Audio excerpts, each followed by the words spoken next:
The Great Hall of the Galactic Council was a place of power and old pride. It floated in the darkness of space, orbiting the ancient world called Villar Prime. The station was bigger than most cities, and its walls were covered with the flags of 100 conquered worlds. Here, the rulers of the galaxy made their decisions. Here, they decided who would live and who would die.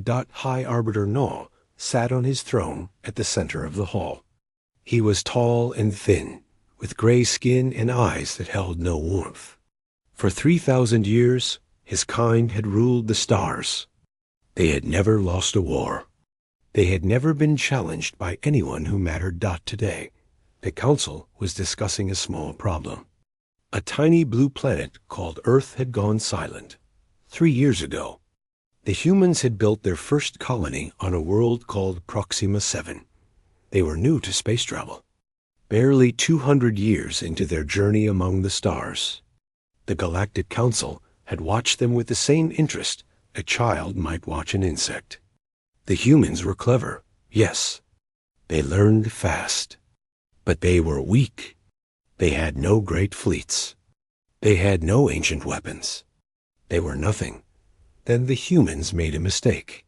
They built their colony too close to territory claimed by the Helix Dominion, one of the Council's most powerful members. Warlord Kos, the commander of the Dominion's forces, decided to teach the humans a lesson. He destroyed the colony. All of it. 14 million humans died in a single day. Men, women, children, families who had dreamed of living among the stars. Kos did not feel guilt. He felt pride. He called it a necessary correction. The Galactic Council agreed. The humans needed to learn their place. After the massacre, Earth sent angry messages. They demanded justice.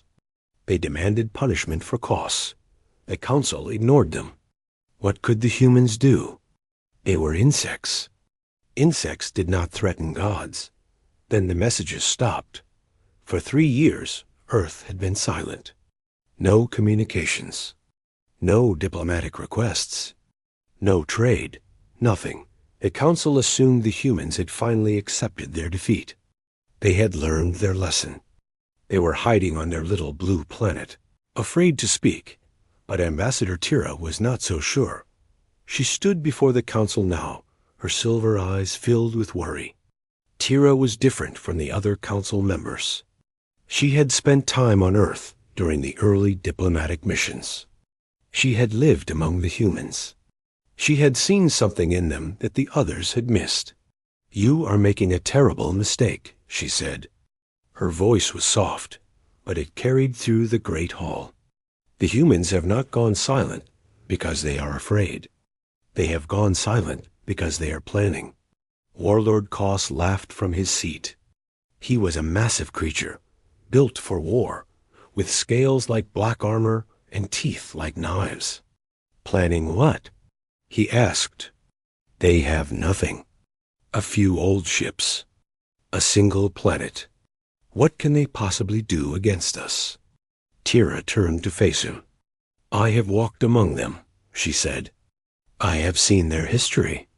They are not like us. When they are hurt, they do not submit. They do not forget. They remember every wound, every insult, every death. And they wait. They wait until they are ready. Then they strike back with everything they have." High Arbiter Null raised one thin hand. "Enough," he said. His voice was cold and final. "The humans are defeated. Their silence proves it. We will waste no more time discussing insects." Tira wanted to say more. She wanted to warn them about what she had seen in human eyes, that cold, patient anger that never faded. But she knew it was useless. The Council would not listen. They had ruled the galaxy for too long. They had forgotten what it meant to be afraid. Far away on the planet called Earth, Admiral Taiho stood in a room buried deep underground. The war room was hidden beneath the mountains of the Korean peninsula, protected by a kilometer of solid rock. No signal could enter or leave. No spy could find it. Here, in the darkness, humanity had been planning its revenge. Ho was not a young man. His hair was gray, and his face was lined with years of hard service. But his eyes were sharp, and his mind was sharper. He had been chosen to lead humanity's response, not because he was the strongest, but because he was the most patient. Around him stood the best military minds on Earth. General Dohan, the ground forces commander, a man who had survived the first contact war and sworn to never lose again. Captain Yuna, the tactical genius who commanded the stealth carrier Silent Fang. Dr. Sora, the scientist who had done the impossible. She had taken the alien technology, recovered from Proxima 7, and made it better. And then there was Lieutenant Mino, the youngest person in the room. He was a pilot, barely 25 years old, but he had reflexes that machines could not match. He would lead the fighter squadrons when the time came. Tayo looked at the holographic display floating in the center of the room. It showed every Galactic Council military base within 500 light years. Every ship, every supply line, every weakness. For 3 years, they had worked in silence. They had built a fleet in secret, using technology the aliens could not detect. They had trained soldiers for a war that the galaxy did not know was coming. They had prepared for this moment. Dr. Sora stepped forward. "The stealth systems are ready," she said. "Our ships can pass through any sensor grid in the galaxy without being detected. The aliens have never needed to hide. They do not know how to look for things that do not want to be seen." General Doan nodded. "Ground forces are in position. We have teams ready to secure every jump gate in the sector." Captain Yuna spoke next. 47 stealth carriers are waiting for your order, Admiral. Each one can destroy a moon, and the aliens will never see us coming. Taiho was silent for a long moment. He thought about the 14 million people who had died on Proxima 7. He thought about the children who would never grow up, the families who would never come home. He thought about the Council's laughter, their casual cruelty, their absolute certainty that humans did not matter. He turned to face his officers. "The galaxy believes we are weak," he said. "They believe we have accepted our place. They are wrong. Tonight, we remind them what humanity is capable of. Tonight, we stop asking for permission to exist." He gave the order. "Begin Operation Silent Thunder." Across the planet, hidden shipyards came to life. Engines that made no sound powered up. Weapons that could crack worlds came online. And 47 ships, invisible to every sensor in the galaxy, began their journey toward the stars. The humans had been silent for 3 years, not because they were afraid, but because they were getting ready. Now, they were ready, and the galaxy was about to learn a lesson it would never forget. The silent. Fang moved through the darkness between stars like a ghost. Captain Yuna sat in her command chair, watching the screens that showed nothing but empty space. But she knew they were not alone. Somewhere ahead, hidden in the asteroid field called the Kesra Belt, was the Helix Dominion's largest supply station. Commander Vex was there. He had been promoted after the massacre at Proxima 7. The Council had rewarded him for killing 14 million innocent people. Now he lived in comfort, surrounded by guards and servants, believing he was safe. He was wrong. Yuna was a small woman with sharp eyes and a calm voice. She never raised her voice. She never showed fear. Her crew trusted her completely because she had never led them wrong. Tonight, she would lead them into the heart of enemy territory. "All ships report status," she said quietly. One by one, the other captains responded. 46 other stealth carriers, spread across the sector, confirmed they were in position. Each one had a different target. Each one was invisible. The aliens had built sensor systems that could detect a ship from 1,000 light years away. But they had never imagined that someone would build ships that could not be detected at all, Dr. Sora had done the impossible. She had studied the alien technology for 3 years. She had found its weaknesses. And she had built something new, something the galaxy had never seen. Human ships did not just avoid detection. They ate sensor signals. They swallowed light. There were holes in space that nothing could see. Una checked the time. In exactly 4 minutes, the attack would begin. Across the sector, 23 military stations would be hit at the same moment. The aliens would have no time to warn each other. No time to call for help. No time to understand what was happening. She turned to her weapons officer. "Prepare boarding parties," she said. "I want Vex alive." The weapons officer nodded. He was a young man named Yemen, and he had lost his sister on Proxima 7. His hands were steady as he gave the orders. Personal feelings did not matter now. Only the mission. The 4 minutes passed slowly. Then Una spoke the words that would change the galaxy forever. "All ships, begin attack." The silent Fang dropped out of stealth directly above the supply station. For 1 second, the alien sensors registered a ship that should not exist. Then the first missiles hit, and the sensors went dark. The station was enormous, built to supply an entire fleet. It had shields that could stop 100 weapons. But Una did not attack the shields. She attacked the generators that powered them. Dr. Sora had shown them exactly where to strike. The shields fell. The station's weapons tried to fire back, but they could not target what they could not see. Human fighters poured from the carriers like wasps from a nest, and at their head was Lieutenant Minho. Minho was not a man who thought slowly. In combat, his mind worked faster than anyone else's. He saw patterns that others missed. He found gaps in enemy defenses before they knew the gaps existed. His fighter moved through the chaos like water flowing around stones. "All squadrons, focus on the weapons platforms," he said through the radio. "Leave the hangar bays to me." He dove toward the station's fighter bay, where enemy pilots were running toward their ships. They never made it. Minho's weapons disabled the launch systems before a single enemy fighter could take off. He did not kill the pilots themselves.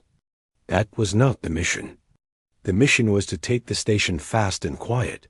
Human boarding parties entered through a dozen breach points. They moved through the corridors like shadows, wearing armor that made them almost invisible in the darkness. The station's defenders did not know where to aim. They did not know how many enemies there were. They did not know anything except that death was coming for them. Commander Vex was in his quarters when he heard the alarms. But there were no alarms. That was what terrified him. He reached for his weapon and opened his door. A human soldier stood there. She was small, with dark hair and cold eyes. Her weapon was pointed at his chest. "Commander Vex," she said.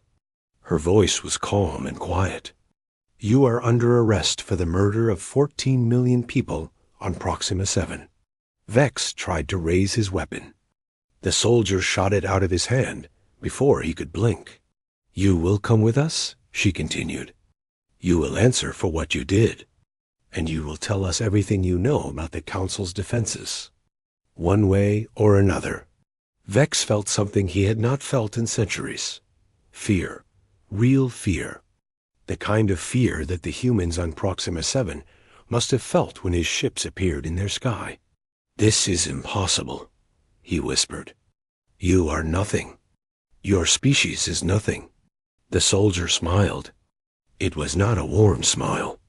"Proxima 7 sends its regards," she said. Then she hit him with a stun blast, and he fell to the floor. Across the sector, similar scenes played out at the same moment. 23 military stations fell in a single night. The Galactic Council received fragments of distress calls, each one cutting off in the middle of a sentence. They tried to contact their fleets. They found only silence. They tried to raise their commanders. No one answered High Arbiter Null stood in the Great Hall, surrounded by screens that showed nothing but static. For the first time in his long life, he did not know what to do. Ambassador Tira walked to his side. Her voice was quiet, but heavy with meaning. "I warned you," she said. "I told you the humans were not afraid. I told you they were waiting. Now do you understand?" Null turned to look at her. His gray face was pale. "What do they want?" he asked.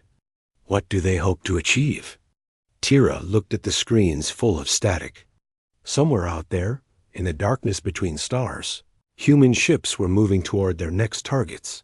Invisible, unstoppable, patient. "They want justice," she said. "They want you to pay for what you did. And they want the galaxy to know that humanity is not prey. Not anymore." Warlord Koss stormed into the hall. His scales were dark with anger. "We must strike back," he shouted. "We must destroy their planet, burn their cities, show them the price of attacking us." But when the Council tried to give the order, they discovered their main fleet was already surrounded. While everyone had been watching the attacks on the stations, General Dalhan's forces had captured the jump gates. Human soldiers now controlled the only paths in and out of Council space. The trap was complete, and the humans were just getting started. The Galactic Council called an emergency meeting. Every leader, every commander, every important figure in the galaxy gathered in the Great Hall on Velar Prime. They came because they were afraid. For the first time in 3,000 years, something had happened that they did not understand. 23 military stations had been destroyed in a single night. 94 warships had been captured or disabled. Commander Vex, one of their most decorated officers, was now a prisoner of the humans. And the Council still did not know how any of it had happened. High Arbiter Null sat on his throne, trying to look calm. But his hands were shaking. Around him, the other Council members argued and shouted. Some wanted revenge. Some wanted to negotiate. Some wanted to run and hide. Then every screen in the Great Hall turned on at once. Every holographic display. Every communication device. Every piece of technology that could show an image suddenly activated. And on every screen, the same face appeared. Admiral Taiho looked at the Galactic Council with eyes that held no mercy. He was an old man with gray hair and a face marked by years of hard service. He wore the uniform of Earth's United Defense Fleet, simple and dark. Behind him, the blue glow of his command room was visible. He did not greet them. He did not smile. He simply began to speak. 3 years ago, he said, the Helix Dominion attacked a human colony on Proxima 7. They used weapons designed to kill as many people as possible. They did not spare the hospitals. They did not spare the schools. They did not spare the children. 14 million human beings died in a single day.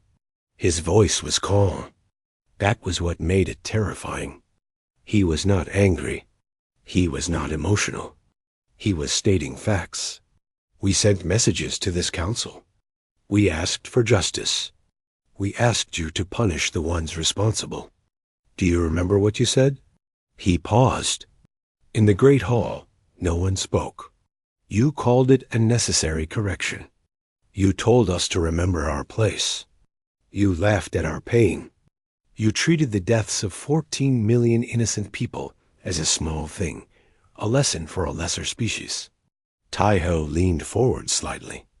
We are not a lesser species. We are human beings. And we do not forget. He touched a control, and the screen behind him changed. It showed a map of council space, with dozens of red markers scattered across it.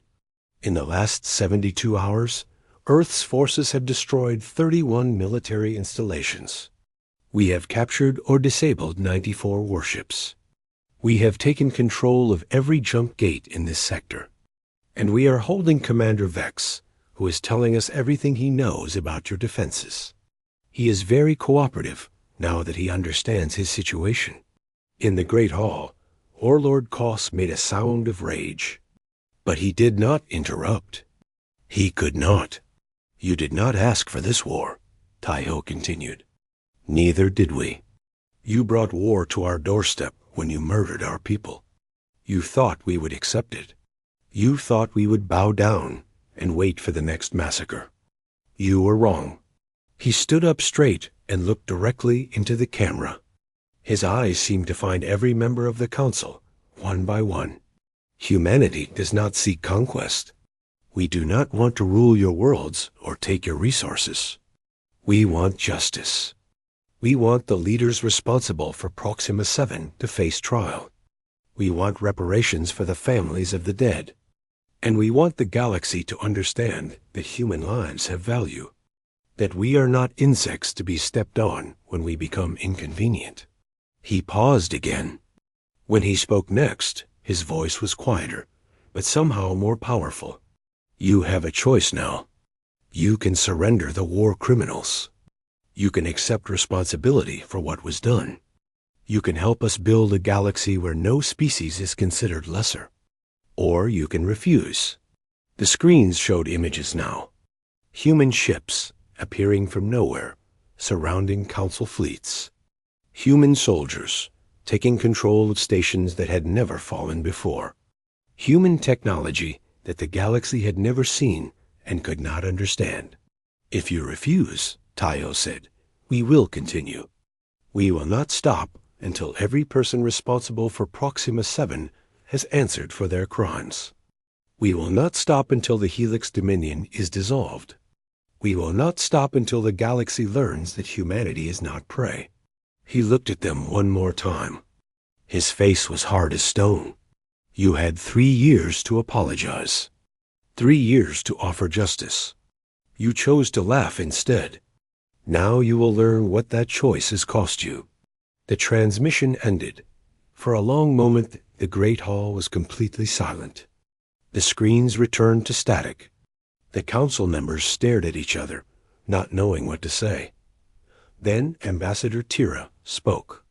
She had been standing quietly at the side of the hall, watching. Now she walked to the center, where everyone could see her. I warned you, she said. Her voice was sad, but certain. I told you what the humans were like. I told you they would not forget. I told you they would come. High Arbiter Null found his voice. What do we do? He asked. He was not asking as a leader now. He was asking as someone who was afraid. Tira looked at him. You give them what they want, she said. You surrender Koss and the others responsible for Proxima 7. You pay the reparations. You accept that humanity is equal to any species in this galaxy. Warlord Koss roared with anger. Never. He shouted. I will not surrender to prey. I will destroy their planet. I will kill every human in the galaxy. But when the Council tried to contact the main battle fleet to give Koss command, they discovered the truth. The fleet was trapped. General Dohon had positioned his forces around every exit. The jump gates were under human control. The fleet could not move without permission from Earth.Koss turned pale. He had spent his whole life believing he was the predator. Now he understood what it felt like to be the prey.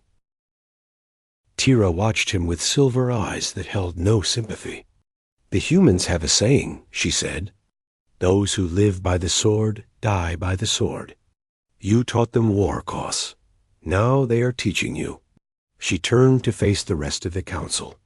I am leaving, she said. I am going to Earth. I am going to tell them that not everyone in the galaxy wanted this. And I am going to help them build something better. You can come with me, or you can stay here and burn. The choice is yours. She walked out of the great hall. Behind her, the council began to fall apart. The war had truly begun. The war lasted 6 months. In that time, the galaxy learned what humanity was truly capable of. The Galactic Council had numbers. They had thousands of ships and millions of soldiers. They had weapons that had conquered 100 worlds. They had 3,000 years of military tradition. Humanity had something else. They had creativity. They had desperation. And they had an absolute refusal to fight by the rules. Captain Yuna became a legend in those 6 months. Her fleet of stealth carriers moved through council space like ghosts. They would appear from nowhere, strike a target, and vanish before anyone could respond. The aliens could not predict where she would attack next. They could not defend against something they could not see. But Yuna did not just destroy military targets. She did something the aliens never expected. She found the families of enemy commanders. Their wives, their children, their parents. She did not hurt them. Instead, she moved them to protected locations, safe from the war. Then she sent messages to the commanders. "Your family is safe," the messages said. "They are being treated with kindness and respect. They will remain safe as long as no more human civilians die. But if you attack our people, if you hurt innocent humans, then we will have no reason to protect your loved ones." It was a threat, but it was also a promise. The humans were showing the aliens that they could be merciful, that they could be trusted, that they were not monsters. Many alien commanders stopped fighting, not because they were afraid, but because they understood. The humans were not trying to destroy the galaxy. They were trying to change it, but not everyone wanted peace. Warlord Koss refused to surrender. He gathered what remained of his loyal forces and made a plan. If he could not defeat the humans in open battle, he would break their spirit. He would attack Earth itself. Admiral Tayo had expected this. He knew that Koss was too proud to accept defeat. He knew the warlord would try something desperate. So he prepared a trap. Koss gathered a fleet of 300 ships. They were the best the Helix Dominion had left. He told his soldiers that they would burn Earth to ash. They would kill every human on the planet. They would end this war with fire and blood as ships jumped toward Earth. They expected to find a weakly defended planet, easy prey for their overwhelming force. They found Lieutenant Minho instead. The Battle of Earth's Gate lasted 2 hours. It was the largest space battle in human history, and it was completely one-sided. Minho led the first wave of fighters. He had trained for this moment his entire life. Every simulation, every practice run, every sleepless night had prepared him for this day. Koss's fleet dropped out of jump space directly into a killing field. Human defense platforms, hidden among the asteroids, opened fire from every direction. Stealth ships appeared behind the enemy, cutting off retreat. And above it all, Earth's orbital stations revealed weapons that the aliens had never seen. Dr. Sora had built something special for this day. She called it the Thunder Array. It was a network of energy weapons that could fire in perfect coordination, controlled by the fastest computers humanity had ever made. When the array fired, it did not miss. Koss's flagship shook as the first wave of weapons hit. His shields held, but barely.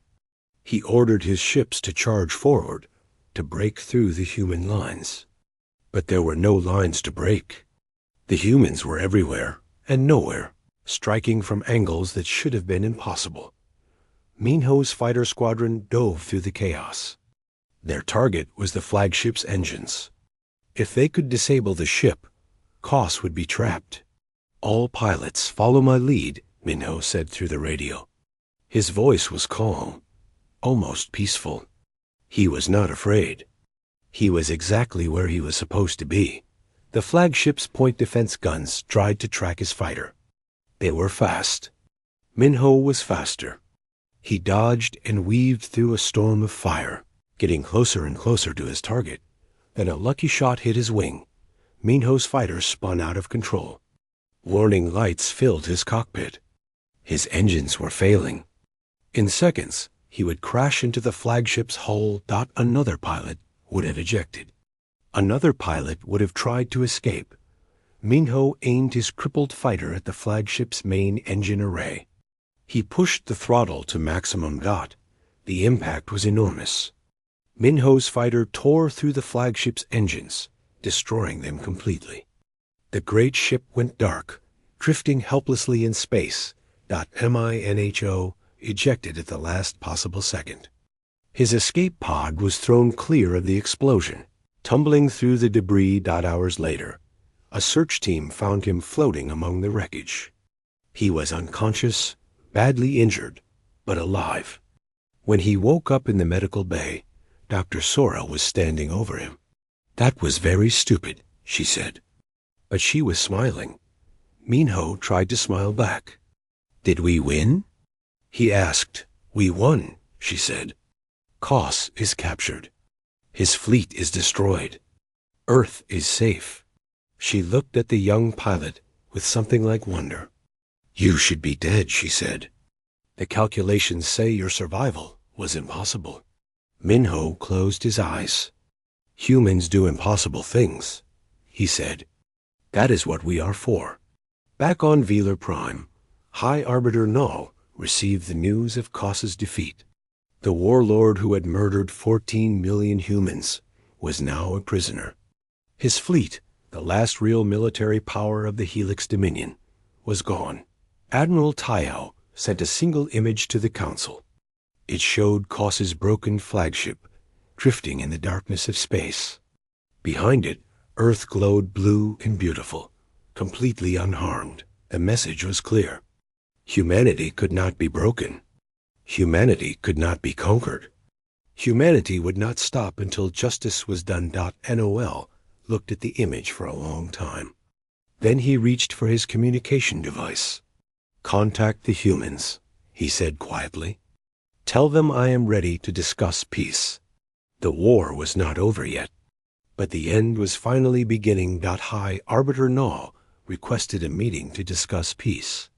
Admiral Taiho agreed, but he chose the location carefully. The negotiations would not take place on Council territory. They would not take place on Earth. They would take place on Proxima V, in the ruins of the colony that started everything. NOL traveled to the dead world in a single ship, without guards or weapons. It was a sign of good faith, or perhaps a sign that he understood resistance was useless. When his ship landed on Proxima 7, Null saw what remained of the human colony. The buildings were broken and burned. The streets were filled with ash and silence. Memorial markers stood everywhere, each one bearing hundreds of names. The names of the dead, 14 million. People had lived here once. Families, children, dreamers, who had looked up at the stars and believed the future would be bright. Null walked through the ruins slowly. He saw a playground, twisted and melted by weapons fire. He saw a school, its walls collapsed and covered with scorch marks. He saw homes that would never welcome anyone again. For the first time, he understood what his council had done. Not as a political decision, not as a necessary correction, as murder, as the destruction of millions of lives that had value, that had meaning, that had mattered. The negotiation table was set up in what had once been the colony's central plaza. It was a simple table made of local wood, placed among the ashes of the dead. Admiral Taiho was already waiting there. He was not alone. Captain Yuna stood behind him, her face calm and watchful. General Dohun was there, the commander of ground forces, a man whose soldiers had captured half the Council's territory. Dr. Sora was there, the scientist who had given humanity the technology to fight back, and standing slightly apart from the others was Ambassador Tira. She had left the Council 6 months ago to join humanity. She had helped them understand their enemy. She had warned them of traps and weaknesses. Now she stood with the humans, having chosen her side. Null walked to the table and sat down. He looked old. He looked tired. He looked like someone who had finally realized the weight of his mistakes. "You wanted justice," he said to Taiho. "Tell me your terms." Taiho did not speak immediately. He looked around at the ruins surrounding them. at the memorial markers bearing millions of names, at the ash beneath their feet. 3 years ago, he said, I stood in a room beneath the mountains of Earth. I looked at a map showing every council military base, and I made a decision. I decided that humanity would never again ask permission to exist. We would take our place among the stars, or we would die trying. He turned his gaze to Null. We did not die. We are here. And now you will listen to our terms. The terms were simple but absolute. The Galactic Council would recognize humanity as a sovereign power equal to any other species. The Helix Dominion would be dissolved. Its leaders, including Warlord Koss, would face trial for war crimes. Reparations would be paid to the families of everyone who died on Proxima 7, and never again would the Council treat any species as lesser beings. Null listened in silence. When Tayo finished, the alien leader asked one question. What happens if I refuse? Taiho looked at the ruins around them. This is what your arrogance created, he said. The belief that some lives matter less than others. We will not make the same mistake. We do not want to rule the galaxy. We do not want revenge for its own sake. We want to make sure this never happens again. To anyone. He leaned forward slightly. You can accept these terms and help us build something better. You can be part of the future. Or you can refuse, and we will continue until there is no council left to negotiate with. The choice is yours.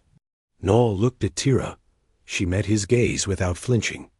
They mean it, she said. Every word. I have lived among them. I have seen what they are. They will not stop. They will not forget. But they will also not become what you were. They are offering you mercy. I suggest you take it. Null was silent for a long time. He looked at the memorial markers. He looked at the ash. He looked at the humans who had come so far and sacrificed so much. Then he signed the treaty dot in the years that followed. The galaxy changed. Humanity did not become conquerors. They became something the galaxy had never seen before. Protectors. Admiral Teo helped create the Sentinel Accords, a new alliance based on mutual respect and shared defense. Any species that faced aggression could call for help.